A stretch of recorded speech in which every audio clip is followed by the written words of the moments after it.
Greetings and salutations, travelers. Welcome back to the Inn of Planar Crossroads, and as always, welcome back to our Around the Hearth discussions. We hope you have enjoyed this podcast up to this far. It is technically a podcast. That's what it's listed as in YouTube land and stuff. So there you go. YouTube and Rumble land. So there you go. We are going to be beginning our chat with a... Well, we're beginning Fantastical February, is what we're beginning. And we are going to be starting off with 2 high fantasy with 2 O's. So, I don't want to put too many O's in there, but it's going to be 2 high fantasy. And this was, I think this was Skrat's suggestion, if I remember correctly. And then Wes is the next one. Yeah, blame him. Well, you said the topic was high fantasy. I was like, okay, well, what's too high? That was the first question that came to mind. There you go. Well, Skrat's throwing in his Skrat's question early, I guess. But now he's got to come up with another one. Oh no! But that's what we're talking about this time. How much fantasy is too high for a fantasy game to remain enjoyable and to remain fun? We'll get into that in a minute. Before we do that, let's go ahead and do Dan's introductions and announcements. I'll go first like normal, so let everybody think about what they want to say, but then we will let Dan start off in his, and then Skrat after that. So, sounds good. I am Adam L. Spain with the Inn of Planar Crossroads and the Gentle Voice Ministries. You can check out the Inn of Planar Crossroads at innofplanarcrossroads.com or theiopc.com. Either one of those works. We're going to be, we have YouTube, Rumble, BitChute, Twitch, Twitter, Twitter/X, I still gotta fix that. Instagram, Facebook, Subscribestar, Twix. I've heard people say that. I think I may just try and switch over to that before I get this changed around. We've got a PayPal, a Subscribestar, a Locals. You can contact us directly through PayPal or email, and then subscribe. Blah, blah, blah. I'm mixing them all up. Patreon, that's the one I was looking for. So we've got all that, links on the webpage, and I'm gonna hopefully be able to switch this around at some point this year. That's one of my goals for this year, is to readjust the webpage so it's a bit more representative of the content that we're making, especially since this is my announcements type of section. The Inn of Planar Crossroads, we kind of touched on it last time when we were chatting, of maybe doing some things where we make stuff and in characters or setting or stuff like that, and we put that together. And I think what I'm going to do is have something that we share on our Discord and stuff. Since everybody who supports us has access to the Discord, they can get a 1-page, maybe we're still discussing and hashing things out. I still got to discuss this with the guys, but hash out maybe a 1-page character, a 1-page setting. 1 page each week is kind of the idea that we work on together and kind of throw together, and then we talk about our ideas and what went into it in that month, and it's all themed around that month. So March of the Mechs would be the first time we did it, and it would be Transformers, which is what Skrat's been advocating for. He was concerned. In disguise. Yeah, he was concerned because I mentioned something Digimon, and he was like, I thought we were doing Transformers. And I was like, Skrat, that's in March. July is Sci-Fi July. Anyway. It's close. It's close. So that's the plan for the Inn of Planar Crossroads. So look forward to that in the coming, like I said, I think March is when I can get this done, where we start making specific things and sharing them. 1 page each week would be released out, and it would be on the Discord, which is for supporters. So there you go. Now, once you have it, I'm not going to say you can't use it for something else. Share it with other people. That's your thing. But that's the idea. That's my introduction and announcement. A little longer than normal, but turn it over to Dan. Hey everybody, Dan from Avenue Studios. You can find us on YouTube, Rumble, and anywhere you listen to your podcasts. We try to stream every Thursday night and a lot of Saturdays when we do Scratterdays. Mm-hmm. Guess who our special guest is for those. So join us for those. It's me. Oh no, it's Skrat. Yeah. I mean, sometimes Adam as well. I'm not a special guest though. Skrat's the special You're kind of. guest. Yeah. I'm he just brings the in the guy. You're the guest star. There we go. Skrat's the special guest. Adam's the guest star.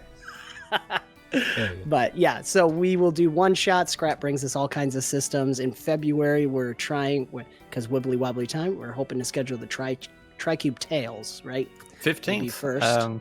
That's what Jake, unless you got any objections. Sounds good to me. I think that's it. We're going to try and get Tales and Tactics. I don't know when Tactics will be, though. But yeah. So that'll be a lot of fun. And we will have played with Peter from Tales from Elsewhere by the time this video goes up. So check that one out, too. That's right. And join Kristen and I on Moonskull. If you're interested in live plays, we'll be guest starring. Now we get to be the stars. Guest stars in their Starfinder 2e campaign as well. So we are playing games. And that's what we do. All right. Well, we'll look forward to that. And the collaborations, I look forward to at least watching, if I cannot guest star, as has been said. But that leads us into... Although you'll be Tales from Elsewhere, right? Yeah. Tales from Elsewhere. Yeah. You will. You'll be there. That one will be good. Probably have seen me in Tales of Elsewhere. I think the plan is I'm going to stay in my wheelhouse of comfort and be a weather-worn preacher guy in the post-apocalypse. That's right. Playing as himself. Yes. I am looking up. You can let me know in the comments below if I did an okay job quoting appropriately bleak and aggressive, I guess is the word, scripture. Sure. And no flesh shall be spared, Matthew. There we go.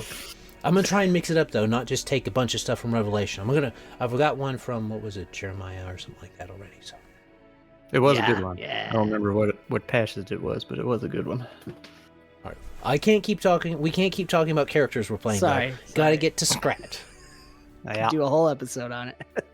That's me. I am Skrat from A Squirrel Plays over on YouTube, and I like to obviously make videos talking about character creation, world building, a lot of TTRPG reviews. I've been getting into more and more of that, and that's why I'm dragging Avenue Studios into it, because I need people to test them out with so I can accurately review them and not just say, hey, it seems like a good idea. But when we're not doing reviews, I do like to tackle world building and the character creations and some storytelling stuff, like I said, because I like to approach it from a writing perspective. That's me right there. That's what I do. So He needs to send me his hardback. link. He needs to send me his link to that so that I can start sharing it in the video doobly. Well, by the time this video goes out, I might have the second edition of this all edited up.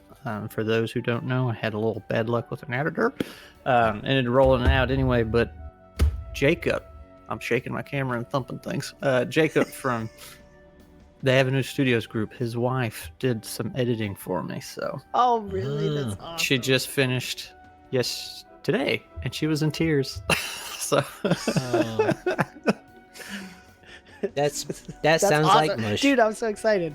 Yep, Yeah. it does. Yeah, so I got to go through all those edits, and then the lengthy part, not to stall here, but the lengthy part is getting test copies, and if anything goes wrong, it adds so much time. So if anything goes well, it should be good to go by the time this goes live. Okay, Sweet. So maybe it's in the doobly-doo. We'll see. Mm-hmm. Uh, I can't wait. he needs to get so big that I have to have a referral link for the getting his stuff. See, I'm gonna give you my Yes. affiliate link. there you go.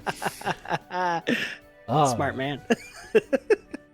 Well, that means we are done with our Dan's introductions and announcements then, since all of us have done introductions and done announcements. Now it's time for Levi's shout out, which is this time That Turtle GM. This individual has been releasing for 2 or 3 years now and has been doing pretty regular, especially recently, which is one of the prerequisites I have for shouting somebody out. So the most recent one is Sapphire Dragon, D&D 5e TPK or bust, which is something that this particular creator seems to do. Goes and takes the different monsters, has had quite a bit of the dragons on there, and he says how good it is to use for battle and stuff like that, as well as the roleplay considerations for such a creature.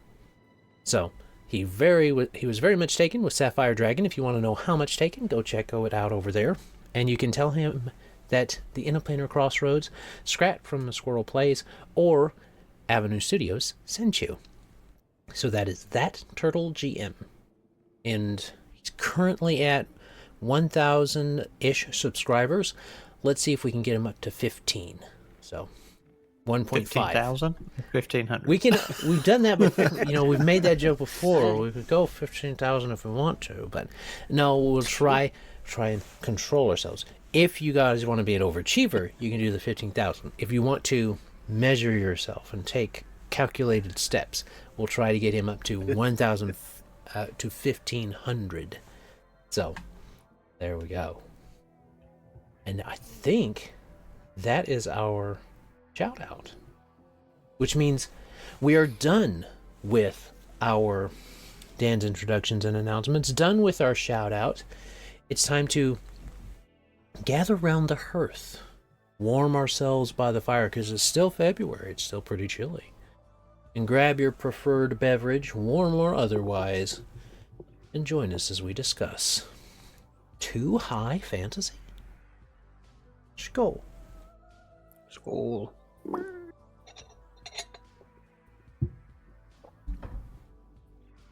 All right. So that means we can get into our discussion stuff. Do you guys have... No, we're going into our discussion, which we're titling now Councils of Kane. And appropriately, we have some counseling from Kane regarding this subject. So, Too High Fantasy, we're going to start with his points, and then kind of dive into our points. So, at what point in the scaling of fantasy, or more specifically magic, do you hit a sort of critical mass in the, quote, sufficiently advanced technology, end quote, argument? Is sufficiently advanced magic not exactly the same thing, and therefore did distinguishing the two become effectively meaningless within the text, game, narrative / stuff? I do like the idea that to extract the most out of either of them, a synergy of the two is required. But even that presupposes that magic is more of power source than a living thing, which could vary widely from setting to setting or system to system. I suppose my belief on the subject, though, is that if your fantasy becomes so high that you really struggle to engender a sense of awe or wonder in your audience, because those normally awe-inducing elements are so common that they're no longer special, then you've really jumped the shark at that point. The potential silver lining of that being that you've essentially constructed a world with more mundane stories / genres where more mundane stories / genres have become far more novel within the setting, like a noir story where all the normally mundane elements are unceremoniously traded out for their fantastical counterparts.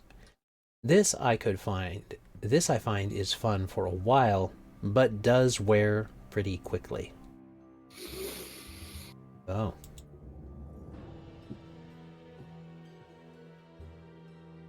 That was Kane's counseling. Yeah. It's basically power creep is kind of what I feel he's talking about there. It's the old when everybody's super, nobody's super. When everybody's special, nobody is. Yeah, buddy. Good old Syndrome. What was it? Incredibles. Yes. syndrome from Incredibles 1. Yep. Which he had a point. Yep. That's one of those. I think they did it intentionally. That the villain had a point there, with if everybody's super, nobody is. Right. Though the story ended up being like, if you're super, you need to be super. So there is some of that. For the how high is too high for me, that's gonna depend a lot on, like he said, setting and to a certain extent the game system as well. Because something like even Pulp Cthulhu is not high fantasy at all. And you can get to the trick with that is you can't do too much of the eldritch stuff because you'll die. So that's kind of the trick with that one. You probably dead or insane or both. So then you become an eldritch horror yourself. So there is some of that. You can do some self-limiting within the setting. Most of my points around this are going to probably come out more fully within the next the 2 chats at the end of this month, which are going to be the media conversion portions, where of how to deal with it well. One thing I think I can say now without spoiling too much is that giving them sufficient challenge can be a thing, but if there's something happening that just simply cannot be stopped by any amount of power they have, that's something you can look at and say, well, this is going to happen whether you have the power are level 20 or not. It doesn't matter. Like if a sun burns out, what are they going to do about that? They can't really. I mean, you can wish, you can use a wish, but that's still, you have to do things for a wish spell anyway. That is something I can counsel and say is useful, is if you're going to have high fantasy and you're going to, if this is not like a one shot or a some shot where you're just really indulging in the power fantasy of it, and you're wanting to make a campaign that is high fantasy, but you don't want to get too much in there, making the components be a thing again, making sure you have components necessary, some kind of limiting factors to the power. If someone has, let's take today's technology to use the technology as an example. Scrying stone right here. Like, I mean, I have the library of I could have the Library of Alexandria on one SD card, but I have to be able to use it and stuff like that. And so you want to access to the ley lines. Yeah. So travel, our fast travel roads and stuff and things like that. You have ways of making that limited or not so powerful that it automatically gets you whatever you want. So I could take a person can take a cell phone and hack into other people's stuff and things like that. But most people don't do that. If you've got magic, if this is a fantasy setting and you're looking at how high the magic is and stuff, you have to ask, are you playing the heroes or are you playing someone normal? Because if you're playing someone normal, sure, a person who has coding knowledge could hack anybody's phone and stuff like that. But that person has to have that knowledge. They have to have sought that out. You still have to invest in that in some way. And because we jump into characters at some point after birth, like we don't literally play a character 1 year of their life every year, that means that you're not experiencing all the investment that they have to get where they are. And so you're just jumping into that character at that point in life. They've already invested all this time. If you want more power, you still have to invest time and energy into getting it.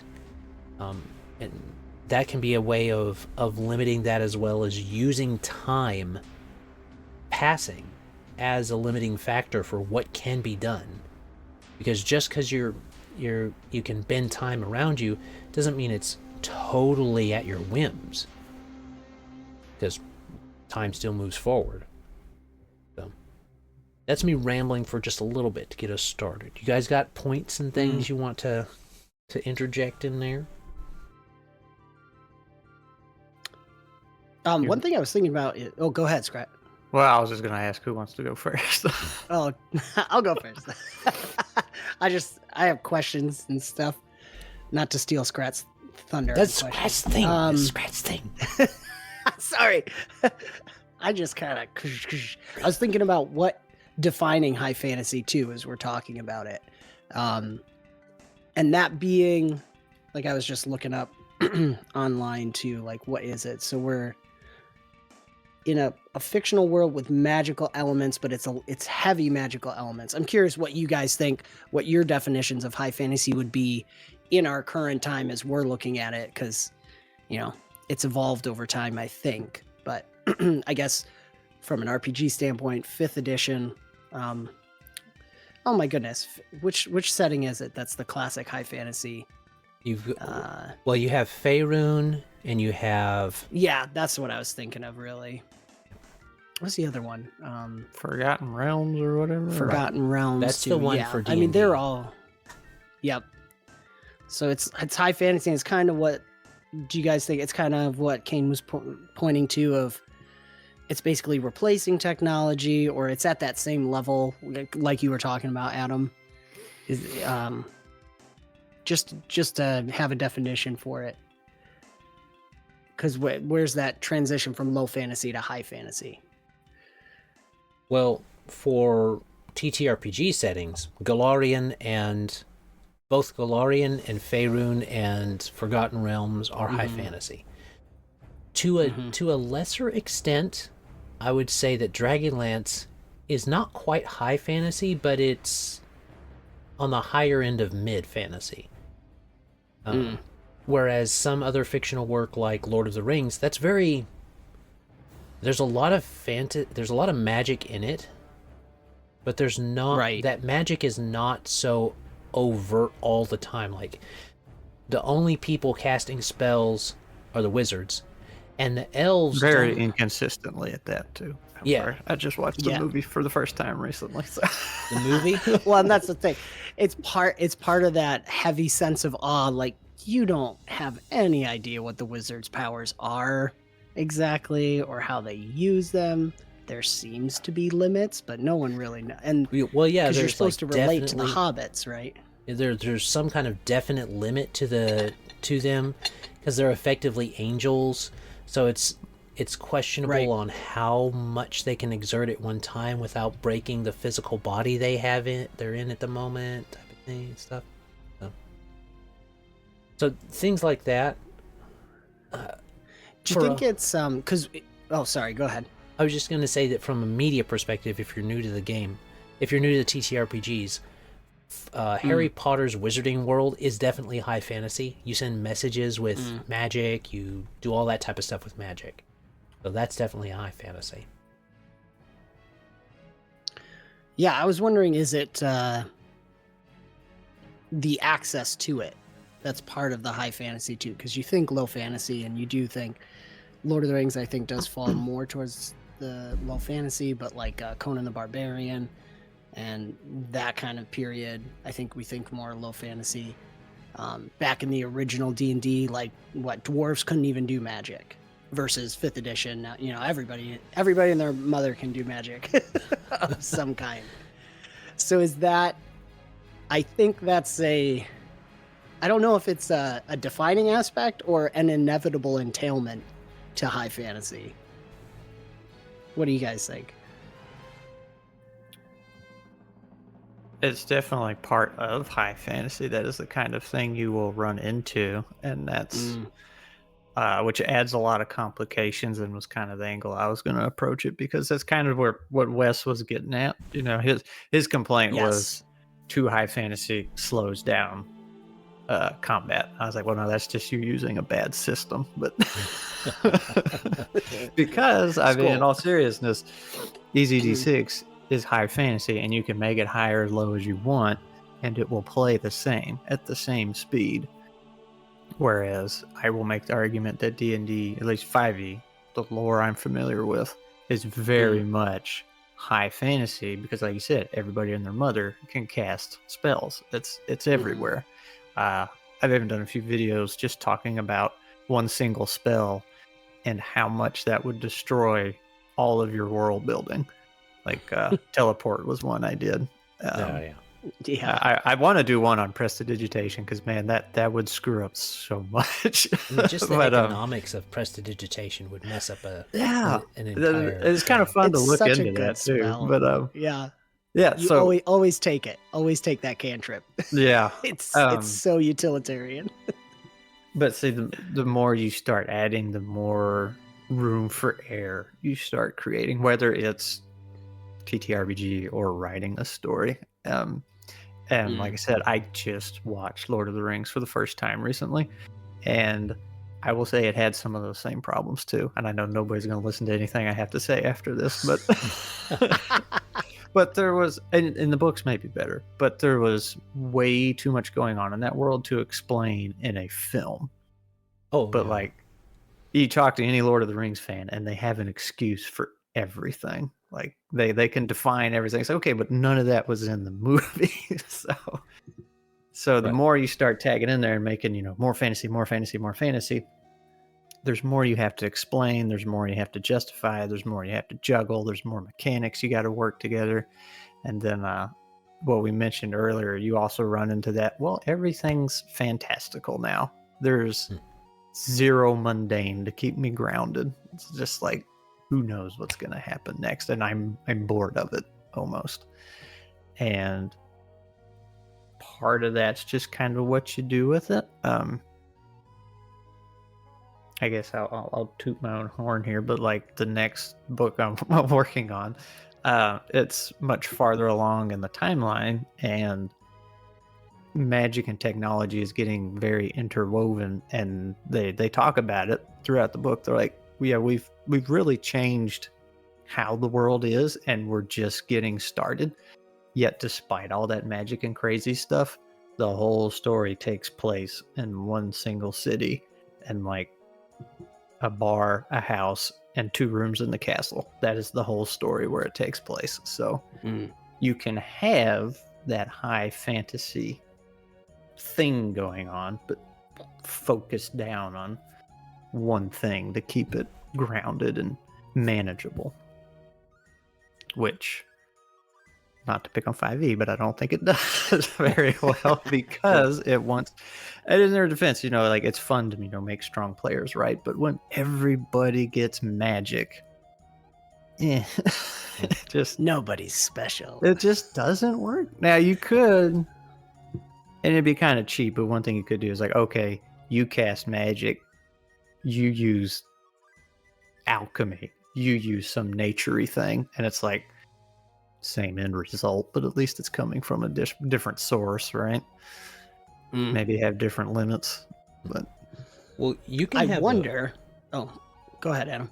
You can have a high fantasy setting, and the stories in OSR and stuff like that can do this easier than modern systems tend to be able to, because they have races that have specific spells that they can cast, and no one else can cast those specific type of things.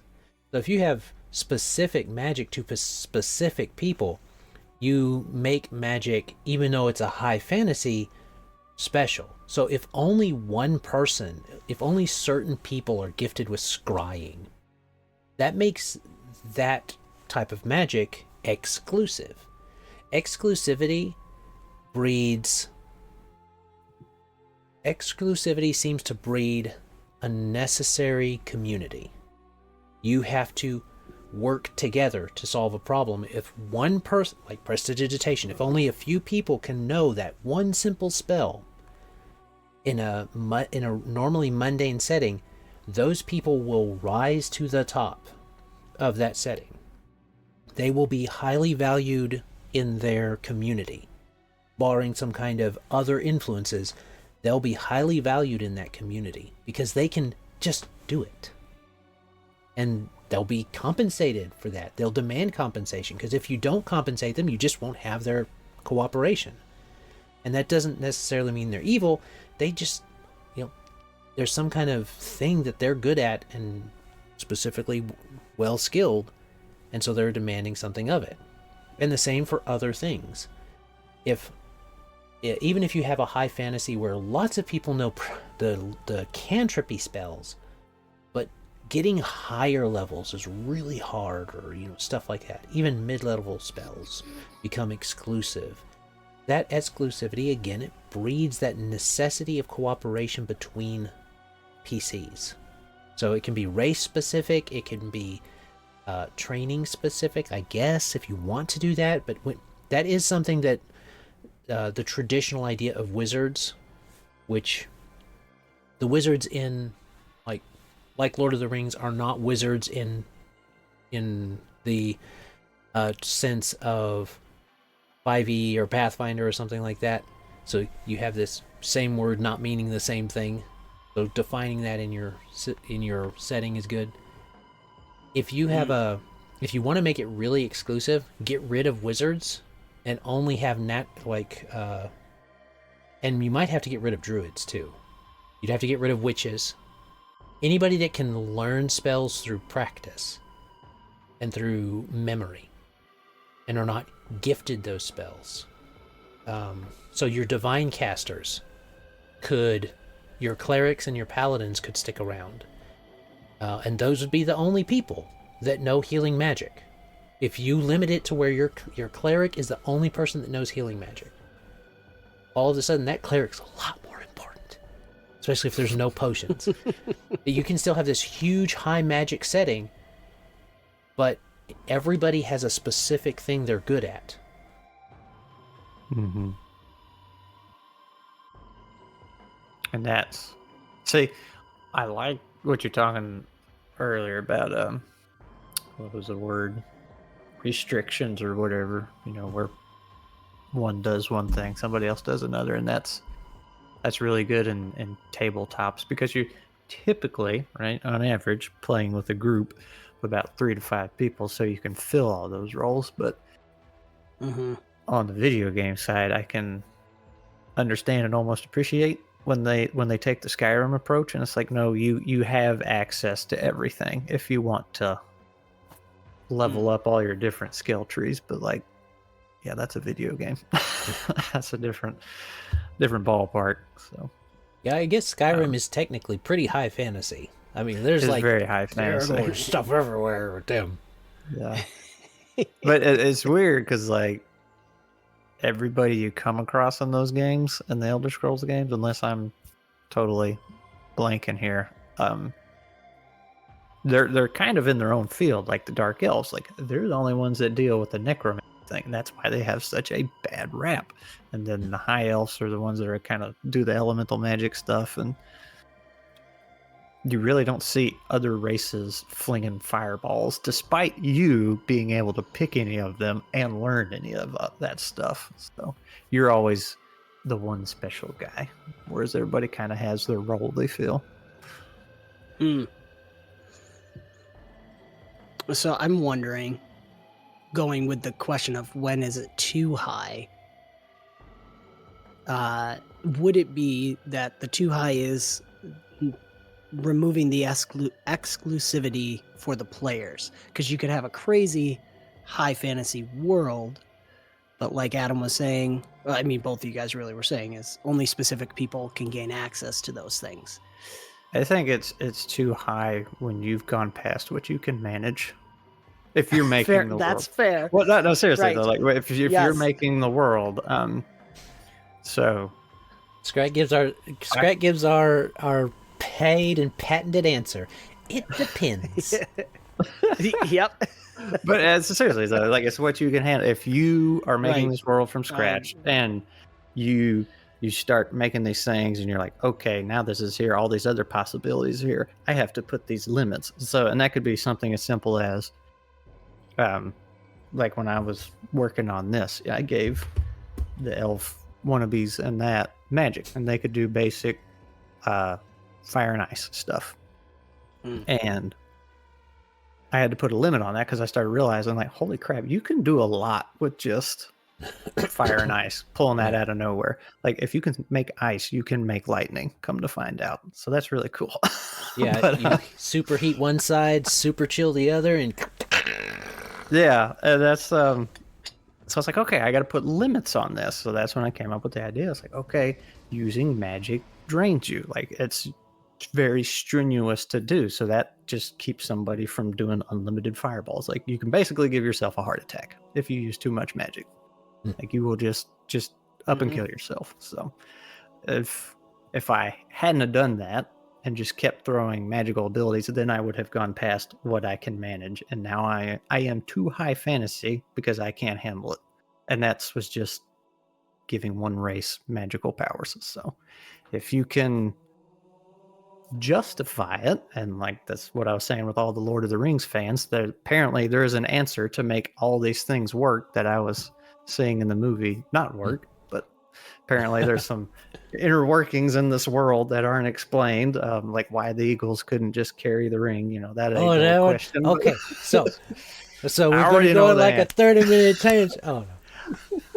It's actually a really simple answer. Yeah, but that's it takes what I their was legs saying. to If joke you about have it. all that in place, you can keep going and keep making it, fantastical and Now- blah, blah, blah, blah, blah. But Not to go too far down a rabbit hole, but I actually think the eagle thing is a mistake everybody's making, because outside of Lord of the Rings, actually it makes perfect sense in the story, because they would see it coming from miles off. There's no sneaking with flying. The idea was they're sneaking in. So it's a stealth mission versus a direct assault. Anyways, that's my rant. anyway, Also, I will say, Mordor had an even Air Force, so Right. if you had all those rules and mechanics in place to justify and make everything work, one thing I was kind of running into with the movie is like, because it was so fast, and again, this was just the movie, this is not about the book, but everything was just happening so fast. It's like, okay, we're in this super cool undermined dungeon. Oh, we're fighting a demon or the devil himself. Oh, we're doing this, we're doing that. Okay. It was just one thing after another. well, actually, Despite it being wasn't a a 4-hour demon or a movie. devil. It was a Balrog of Morgoth. It was Do the glasses. yeah. Actually. But I think that the I lost where the point was that we were on with this. It's too high when you can't manage it anymore. Okay, so we're still on that one. And that's pretty fair advice, because I can manage a lot, because I know how my universe. If I'm in my homebrew, I know how my universe works. But if I'm playing in something else, like if I was to play in Forgotten Realms, I would play in Forgotten Realms, but if I was going to play in Golarion, I know more about how that culture works than some stuff. And there are places where you can't use magic, and there are places where it's really high magic, and there are places where it just isn't. And if you're wanting to, this goes into both what Kane said about having like a film noir type of thing happen, even in a high fantasy thing, or what Skrat was saying with having certain things exclusive to his elves. There are, just because you live in the city where it's high fantasy and there's fairies all in the forest and stuff like that, that doesn't mean where your adventure is taking place has access to all those things. Your adventure, like his book takes place in 2 rooms and 2 other locations, and that's it. Well, that's because that's where the story is. And your players can bump into the same thing, where they may be high fantasy, but if you take it, they may be really high fantasy, but you handle that by saying, okay, you have to go somewhere where that stuff doesn't always work. Even in my setting, I had a wild magic area where you just did not want to mess with magic because it was not safe. And that's one way you can handle magic starting to get too high, is that it's not safe to do it at those high levels. I actually like the idea that the smaller and softer the magic, the more stable it is. And the bigger the magic, the more violent it is to the natural things around it. Because your magic is designed, depending on your setting, magic is what you use to break the laws of nature. And technology is what you use to harness the laws of nature. And so, to kind of use that as a balance, going back again to what Kane was saying with that other point, if you use that as a balance of both managing the high fantasy that way, you can handle it a lot easier if that's how you start to do it, where things start to break down and tear down. I'm reminded of a game of Steamworks and Arcanum is what it is, of Steamworks and Magic. It's a PC game, old PC top-down adventure game. And it did that where magic works in certain areas and technology works, but if you try to mix them up, they don't function well together. Like, if you were not allowed to ride the train if you were a magic user, because it could make the train fall apart. The natural laws of the universe weren't functioning right when magic was being used. And I do kind of like that. But I also like Kane's idea of harnessing them together, which is something that a certain setting has done. That's somebody here has got spaceships and wizards. So spaceships and wizards. Talk about too high fantasy. I've been thinking about. We got close because I love all the things you guys are saying, but I was thinking about the limitations. One thing that maybe you can take advantage of is the system having those limitations. Like for Skrat, your life force thing, that could be codified in a system pretty easily. Because one of the things I had with Open Legend was with effectively no restrictions on how to flavor it, the too high fantasy, I think we were breaching that in that the reason people were being able to do things, I was like, okay, whatever. It's fine. We're just having fun. So that's where I think, yeah, exactly. Explains everything. So, but I think Ryan and I did build, so for Bomb Squad, we had a sci-fi universe and a magic universe because Ryan wanted to be Master Chief, basically. This Shadows in Decay one, I enjoyed that. But we did utilize the DC 20 system, which has like mana points. So it has some kind of restriction there that I think really helped, especially because the world had changed from the Bomb Squad campaign, which was just free for all. So I think by the end we were definitely pushing it, and they were max level too. So that's another aspect of too high. It's like level 20 and Pathfinder or Dungeons and Dragons. You're just starting to Well, you're kind of supposed to be breaking the laws of physics then. Right. Yeah. That's why it doesn't last. So yeah, to me, that comes back to that power creep, the power creep kind of thing. Mm-hmm. But I think what it comes down to is too high, maybe based on what we're all saying, is when you run out of limitations, and because the limitations create the exclusivity in a lot of cases. Mm-hmm. So it's when you have no limits and can do whatever you want, you're too high, because then it goes to Skrat's thing about being able to not control everything or hold it all, because you're just God. You're gods at this point. Yeah, it's like when you don't, and I guess limits is probably the best way to explain it, but it's just when you don't make something mechanically sound. And going back to 5e, the cantrip you can get at level 0 or level 1, whenever you start out, Goodberry. There's been many a discussion on how you can destroy an entire economy It's just with a good berry. I know, but it's so silly. It's like, golly, if you can do this, and and it's like what But the it's average. the only way to really feed hobbits. They can eat like so much. I wonder if there is, going back to our it depends too, of like how flexible is your suspension of disbelief? Because Well, I there can is see a that. lot of people, right? See a lot of people be like, I don't care.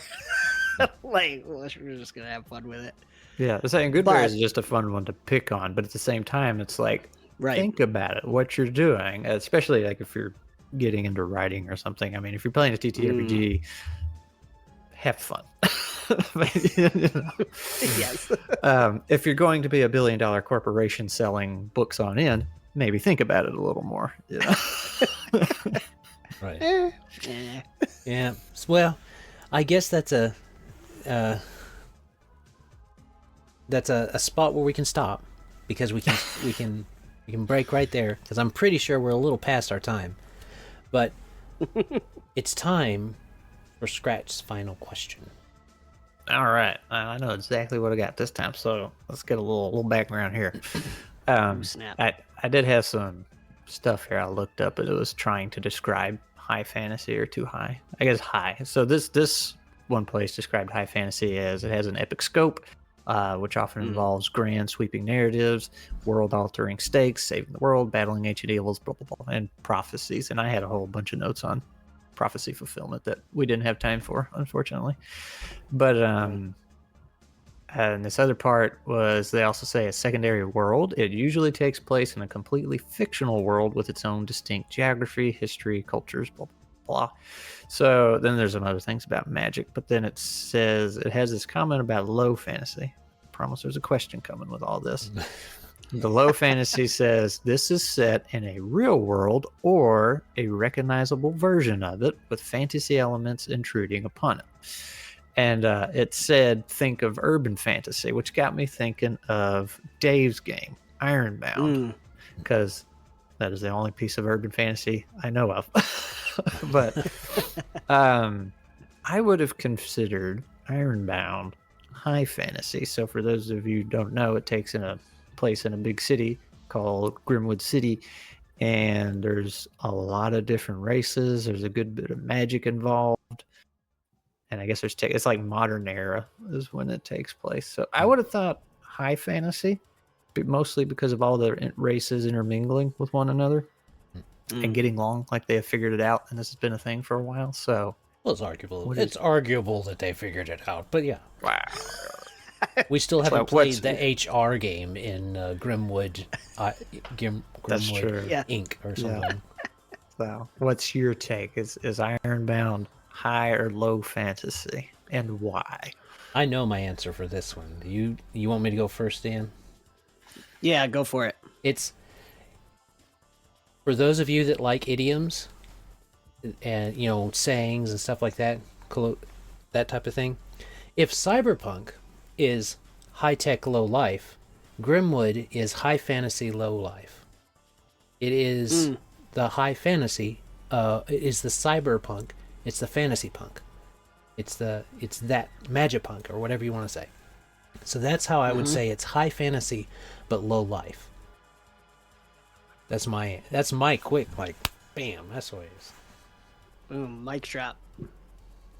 I got my mic, but I'm not going to drop it. It'd mess up the sound. Oh, yeah, forgot about that.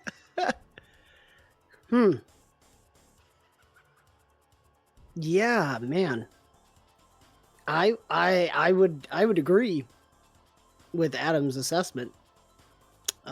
Because it's about access. There's some restrictions, but you can build a character any way you want, the way he designed it. So, there's a lot of options there. Ah, man, it gets messy, but yeah, I would lean it's more high fantasy because more people have access to the magic. It's not like, because to me, low fantasy goes more towards like the Conan Barbarian sort of thing. There's only these very specific people, usually cost you a lot of times evil. It should also be noted that it doesn't matter what the other, it's just a label. Yes, it is. I saw, And that's the problem, right? yeah, I saw somebody arguing. I saw it today or last night, but it happened a couple days ago. They were arguing barbarians didn't exist outside of D&D. Have you met the Barbarians? Celts? Barbarians. I was gonna say my ancestors would disagree. To say those were technically different. It wasn't barbarian like we know it now. So it's like, okay. I don't know about that. That's Getting into the exactly nitty-gritty. what their rage mechanic is based off of. It was very silly. I suppose, in fairness, they didn't call themselves barbarians, and then it's like, well, what definition of barbarian are you using? You know? It's a D&D thing only, man. Yeah, forget Conan, Yeah. who preceded. Right? Well, that was the D&D. response. Was the guy was like, you know, Conan did this 50 years before D&D, right? Yeah, Oh, that's different. It was the barbarian. he's literally called Conan the Barbarian, Conan the Destroyer, Conan the Conqueror. That's what I'm saying. People they'll latch on to these definitions and descriptions, and nobody can agree on love it. anything. All right, well, Yeah. here's the comment for this time then, as we start to get into Conan the is not a outro. barbarian. No, it's just a label, man. It's just a Oh, there label, you go. man. That's good. Just a label. But you got to put the Adam man in there. refuses It's to like, speak it's just a label, man. Lies. Yes. Bonus points if you say in the dude's voice. Yeah, that's what I was thinking. It's like, that's just like your opinion, man. That's just like a label, man. There we go. That's it. That's just like That's a good. label, man. All right. Well, that's that. That's the first chat. Hopefully you enjoyed. Hopefully you'll go and check out Turtle GM if you want to. 1,000-ish subscribers right now. We can get them up to 1,500 perhaps. Also check out a Skrat from A Squirrel Plays. He's over there at A Squirrel Plays on YouTube. I heard in one of his recent videos that he's going to be updating his logo and stuff. So watch out for that. No more generic squirrel picture on there necessarily. So don't Maybe know I'll what's use gonna this happen. fat squirrel I got on the screen. He is awesome. That's his business squirrel, I said. Yeah, it could be his Skrat. professional business shot for the YouTube. He put on some weight after getting into YouTube, apparently. I tell you, I Less wish running I up could, and down trees. I wish I was big enough to where my banner could just say I'll post when I feel like it, and it'd be a picture of that fat squirrel. Well, that's Skrat from A Squirrel Plays. We've also got Dan from Avenue Studios. If you want to check them out, they've got a webpage. They're on YouTube, Rumble, Patreon, Locals, all that type of stuff. And we hope you have enjoyed the end of Planar Crossroads. We also have YouTube, Rumble, BitChute, Twitch, Twitter, Instagram, Facebook, Subscribestar, Patreon, Locals, PayPal, all of that type of thing. And we're going to start the next chat next week for you, but immediately for us, talking about, in this fantastical February, Power of Fantasy problems, which will blend well with this particular chat. We'll see you over there. As always, have a great day. God bless and enjoy. Bye. Bye.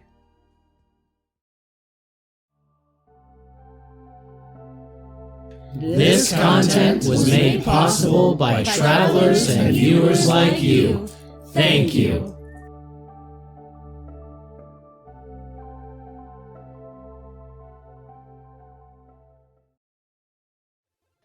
Okay. Nice. Nice.